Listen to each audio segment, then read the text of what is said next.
Bonjour Charles. Bonjour Franck, chers amis, bonjour. Charles, aujourd'hui on va parler d'un film qui a eu le prix de la mise en scène à Cannes. Oui. En 2011, je crois, Oui. c'est un film de 2011, Oui. qui s'appelle Drive et qui est réalisé par... Alors le nom n'est pas facile à prononcer, Nicolas Winding Refn, R-E-E-F-N. C'est un Danois qui a là vraiment fait un film, je dirais, extraordinaire. Un chef-d'œuvre absolu. Oui, et le seul pour le moment de ce metteur en scène, enfin, je suis peut-être un peu sévère, tu es d'ailleurs d'accord avec moi, mais le reste de sa carrière, alors il s'était fait connaître par une trilogie danoise qui s'appelle Pusha. Assez violente, etc. J'avoue que je ne suis pas tellement entré dedans. Et les films qu'il fera après, toujours avec son acteur fétiche, l'excellent Ryan Gosling. Bon, des films labyrinthes, un peu complexes, un peu compliqués, quelquefois même un peu ennuyeux. Ouais, Comme non The mais là, Neon Demon. on n'est pas dans la même catégorie là. Non, là, on est dans la catégorie vraiment poilu. Ah, Drive, alors là, Oui. franchement, chef-d'œuvre du 7e art. Oui. Chef-d'œuvre, parce que ça va être compliqué de vous trouver des défauts pour ce film. To drive veut dire conduire en anglais. On va voir pourquoi dans l'histoire, c'est important. Donc à ne pas confondre avec Driver, qui est un film de 1975 de Walter Hill, avec Ryan O'Neal et Isabelle Adjani. Walter Hill, metteur en scène intéressant, dont on parlera aussi. Oui, on vous en fera un petit... Walter. Alors l'histoire de Drive. Yes. Alors c'est pas une histoire qui est super originale, c'est déjà un peu vu et revu, mais bon, on verra que, en tout cas, le film est complètement prenant. Donc Ryan Gosling joue un cascadeur qui a comme voisine une charmante jeune femme qui vit seule avec un enfant, et on apprend que cette femme est mariée, mais que son mari est en prison. Il commence à y avoir une esquisse d'histoire d'amour entre Ryan et la voisine, mais le mari débarque, il sort de prison. Et là, on apprend que le mari a une dette sur le dos. Et bien sûr, il sympathise avec Ryan, parce que Ryan, là-dedans, c'est vraiment Le genre idéal, the perfect one. Oui, voilà. Donc Ryan sympathise avec ce mari. Et ce mari qui a une dette sur le dos doit commettre un braquage pour se racheter. Et le bon Ryan va l'aider gratuitement. Malheureusement, ce braquage va mal se passer. Eh oui. Et le taulard, l'ex-taulard, va mourir. Et qui c'est qui va récupérer le sac plein de pognon, $1 million? C'est Ryan. Et qui c'est qui a toute la mafia sur le dos? C'est Ryan aussi. Oui, alors ce qui est frappant, c'est que c'est un scénario qui effectivement on pourrait dire du vu et du revu, mais il y a quand même de l'originalité, je dirais, dans les détails. Oui, le concept, voilà. Mais c'est vrai qu'après, après, l'histoire, c'est pas qu'elle est super originale. Non. Mais autant venir vraiment à ce qui fait la force de ce film, c'est des personnages qui ont un charisme, des personnages qui sont tous expressifs, qui apportent tous à l'histoire leur personnalité. Oui, alors une distribution exceptionnelle, je dirais. L'actrice, c'est Carey Mulligan, qui est excellente. Excellente. Vous avez Albert Brooks dans la distribution. Albert Brooks, à ne pas confondre avec d'autres Brooks, comme le metteur en scène Richard Brooks. Albert Brooks, qui est Mel Brooks, le comique, shérif est en prison. Albert Brooks est aussi réalisateur, qui souvent d'ailleurs est plutôt dans des comédies romantiques.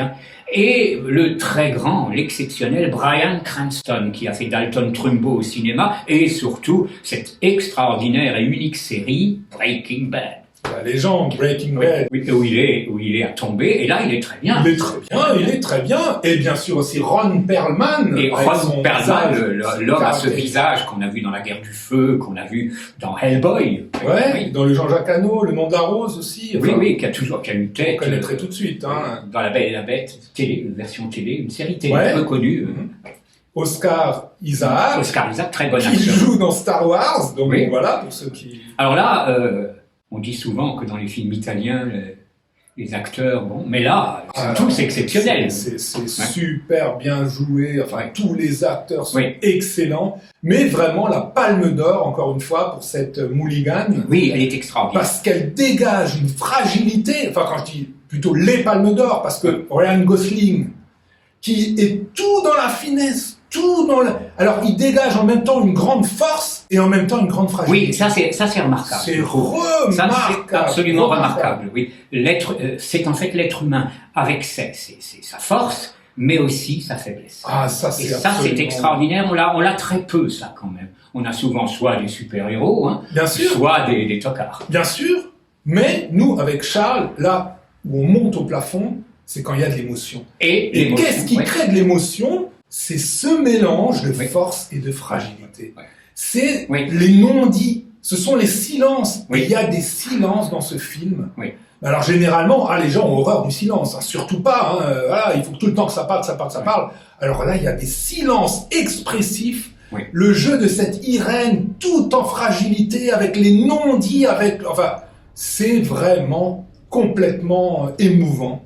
Et ça fait un film. C'est un grand film. Alors, il est relativement connu, effectivement. Il a été primé à Cannes, comme tu as dit. Il passe pas à la télévision, ou très peu. Mais pourquoi? Parce qu'il est interdit aux moins de 12 ans, mais interdit aux moins de 18 ans. À la télévision, oui, ce qui est un cas assez unique. On va dire, il pourrait passer à 23 heures, hein, ou... Il n'y a pas beaucoup de violence, mais la violence, il y en a pas beaucoup. C'est un peu comme dans True Romance, hein. La violence, elle est gratinée. On ne peut pas dire que ce soit violent de la première à la dernière image, mais les séquences violentes, elles sont violentes avec un V majuscule. Et la musique aussi, Charles. Alors, très intéressant, la musique. La musique, c'est du synthé. Hein. Voilà, c'est du synthé. C'est du synthé. Il y a quelques chansons qui, j'avoue, pour le coup, font un peu commercial, peu importe. Oui, bon, ça. Mais la musique au synthé, c'est un petit peu comme chez Carpenter. C'est une musique qui est très simple. On va pas chercher midi à 14h, mais d'une efficacité. Une efficacité totale, oui.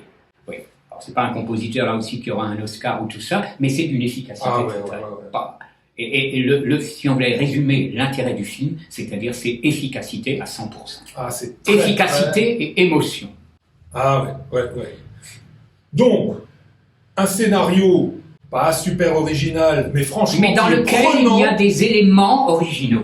Oui, en tout cas, on a envie tout le temps de connaître la suite, il y a de la tension, il y a du suspense, la fin est bien, le début est génial, le milieu est super. Enfin, il y a vraiment pas de point faible, dans le casting. Casting aux petits oignons. Et alors, les mouvements de caméra juste ce qu'il faut. À un moment, il y a des fondus enchaînés, mais vraiment, on en voit assez peu. D'ailleurs, maintenant, là, ils sont excellents. Donc, super bien réalisés. Alors, moi, ma théorie, parce qu'on pourrait nous demander, mais comment est-ce possible, Charles, que ce réalisateur fasse des films qui sont vraiment pas bas de gamme, mais pas terribles, et tout d'un coup, il fait un chef-d'œuvre absolu. Alors, j'ai une théorie, voilà, c'est ce que j'ai vu un peu dans les making-of, là, dans les bonus, c'est qu'en fait, ce gars explique que déjà, ses autres films, il les avait pas tous tournés aux États-Unis. Là, c'est un film qui est tourné à Los Angeles. C'est ça, c'est un film américain. Oui. Alors, il explique aussi qu'il n'avait pas réussi à avoir Hollywood, donc il a dû chercher un peu dans les producteurs indépendants. D'ailleurs, Wildside est une société de production française qui a coproduit le film. Et il explique que les producteurs, il y a 2 producteurs qui ont vraiment fait un espèce de cocon autour de Nicolas Refn, machin. Winding Refn et Ryan Gosling, qui était un peu vraiment le binôme à l'origine du projet, hein, puisque ce projet a pris forme lors d'une rencontre entre Ryan Gosling et Nicolas machin. Et les producteurs les ont laissés créer un petit cocon autour d'eux, et ils ont vraiment pu travailler avec une équipe technique à la Hollywood. Et en toute liberté. Donc pour moi, ça explique que ce film soit aussi génial. Et si j'ai un espoir à formuler, c'est que Nicolas nous redonne un film de cette force, parce que, comme dit les suivants, c'est comme ça. Drive 2. Non, là, le scénario. Drive 2. Mais à la hauteur de Drive, Nicolas, tu peux nous en refaire un. Oui, un grand film. On te fera une critique. Un très grand film. Allez, en voiture. À bientôt.